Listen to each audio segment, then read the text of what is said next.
Is knowing how to keep your body and mind as healthy and well-functioning as possible important to you? Or do you suffer from brain fog, fatigue, digestive complaints, skin conditions, or food sensitivities? While this is a complex area, learning simple and actionable ways to support your body to slowly but surely move you towards being able to feel energized, able to think clearly, comfortable in your own skin, and excited about and connected with life again. That's key, right? So if you're up for learning about how your liver helps you every day, then take a moment to join me. Hi, I'm Alexis Wadeland, osteopath at Blossoming Me. Today, I want to share with you about the concept of toxic load and the processes our body, specifically the liver, takes in order to be able to process and remove toxins. Understanding your body's detoxifying processes and where these toxins come from is key to making sense of how you can reduce your toxic load via reducing exposure and helping your body to remove them as often and effectively as possible, with or without a detox program. So first, let's expand on the concept of toxic load. We are in contact with thousands of chemicals and toxins daily, from a multitude of sources.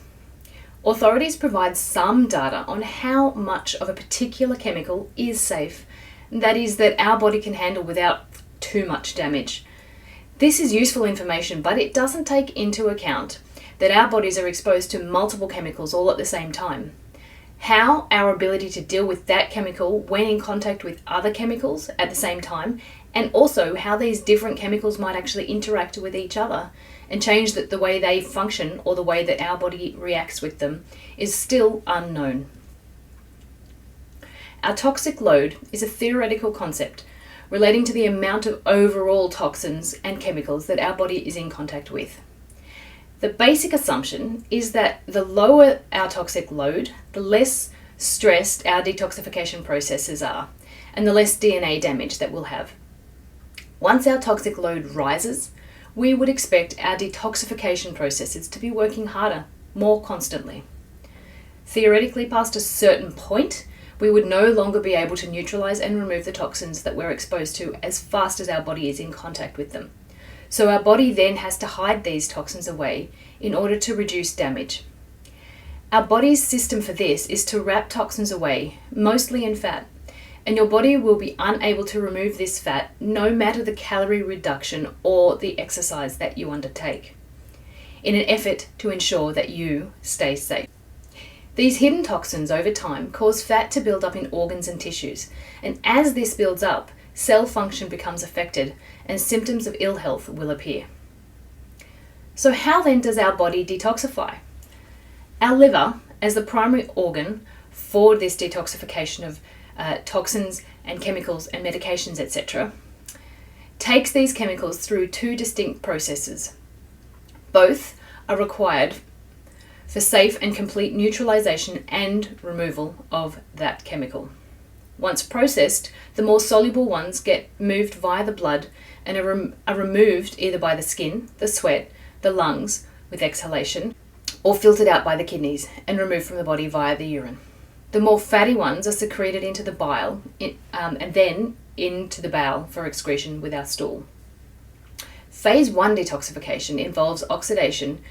The initial step is breaking down toxins to become less harmful and more water-soluble molecules so that they're more easy to eliminate. However, this process generates free radicals, also known as reactive oxygen species.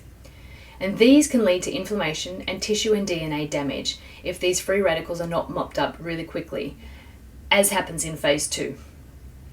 This phase cannot complete if there is a relative deficiency of any one of the following. So B2, B3, B5, B6, folate, B12, glutathione, branched-chain amino acids, phospholipids, and flavonoids. Phase 2 detoxification is where our liver combines the chemical or toxin with another molecule, and this is called conjugation. This stops the chemical or free radical that was produced in phase 1 from being able to continue to cause damage. That is, it's neutralized.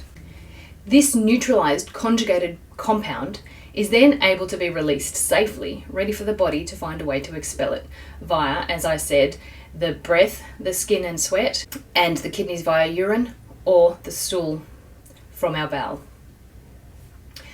If the second phase of detoxification is not functioning correctly, as happens if you don't methylate properly, or you have a deficiency of the required enzymes and cofactors, such as those B vitamins, especially B6, glycine, glutathione, and sulfur compounds, or you don't have enough of the antioxidants, such as vitamin A, C, and E, CoQ10, and other minerals like zinc and selenium, to mop up the excess free radicals, or because you started a stimulating detox that pushes your body to release toxins from their stored hiding place.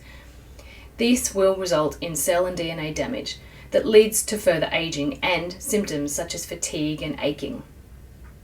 If this occurs during a detox that you thought was to improve your health, it is actually further loading your detoxification processes, making you feel ill, and has damaging effects. If it's happening in your general everyday life, you're actively in a state of cell and DNA damage and therefore aging faster on a regular basis. So for any detox to be beneficial, the second phase of detoxification really needs to be activated and completed. And in fact, we need to ensure that all the nutrients required for phase 2 are being provided in enough quantities, essentially before we start any detox. Plus, given that the second phase also requires correct methylation, if you, like a small but significant percentage of the population, struggles to methylate, this second phase is already sluggish, and it is essential that you supplement with the correct versions of vitamins for you to allow this phase 2 to occur, not just in a detoxification, but beyond in your everyday life. By the way, a urinary organic acid test, often referred to as an OAT, can help to determine if you are deficient in any of the detoxification limiting nutrients, or if you're not methylating correctly. So finally, now that you understand a little about how the liver helps on a daily basis to remove harmful chemicals from our body, and hopefully you understand that concept of toxic load, how might you be able to reduce the chemical and toxin exposure in your life? Of course, there are medications that we sometimes will need to take, and there are pollutants in the ocean and the air that we may not be able to avoid. But is there anything that you can do to reduce your chemical exposure in your general everyday life at home? Like simple ways to switch out toxic personal care and cleaning products to ones that are healthier for you and for the planet. Or adding an inexpensive HEPA filter to your air conditioning system to improve the air quality within your home. Or a water filter to reduce the amount of microbes and silt, etc. that would be present in our water pipes, as well as to reduce the chlorine. That is really useful for keeping our water safe for us to be able to drink, but not so useful inside of our own bodies. So what was your biggest takeaway? What one thing might you do to help your detoxification processes or to reduce your toxic load? I hope you really found this information helpful. Please comment, like, and share. And if you'd like to access my new e-guide, Detox, a First Step to a Vital, Energized You, type detox in the comments and I will get that to you via email. Bye for now.